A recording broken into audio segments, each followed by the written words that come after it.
செய்தி இல்ல. பார்ப்பனர்கள் பார்ப்பனர்கள் நம்மில் கீழானவர்கள். இந்த வார்த்தையை ரொம்ப நீங்க எல்லாரும் தெரிஞ்சுக்கணும் இறை மக்களே.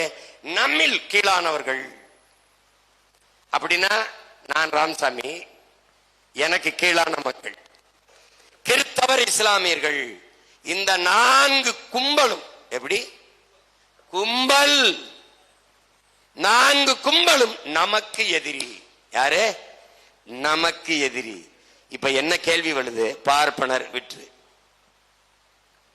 நம்மில் கீழானவர் அது யாரு? ஒருத்தர் சொல்றாரு, நான் யாருக்கும் அடிமை இல்ல, எனக்கும் யாரும் அடிமை இல்ல. இது அண்ணல் அம்பேத்கர். அவரை ஏற்கிறதா? நம்மில் கீழானவர்கள். அப்ப நீ ரொம்ப மேல இருக்கிய. ஒண்ணுல கீழானவன் யாராரு பட்டியல் சொல்லு.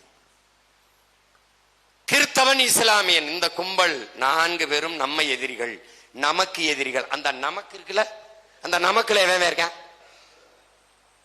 இந்த யாராவது இந்த கூட்டத்தில் கேள்வி கேட்டிருக்கீங்களா? கேள்வி கேட்டிருக்கீங்களா? அப்புறம் கிறிஸ்தவ மக்கள், கிறிஸ்தவ இஸ்லாமிய மக்களுக்கு திராவிட முன்னேற்ற கழகம் செய்த ஒரே ஒரு நன்மையை சொல்லுங்க. நான் இப்படியே எங்க ஊருக்கே போயிடுறேன், அரசியல் செய்யறதை விட்டு. இந்த நிலத்தில் இந்த மண்ணுக்கு மக்களுக்கும் போராடுறது இங்க என்னத்தை கைவிட்டு ஒரு நன்மை, ஒரே ஒரு நன்மை, ஒரு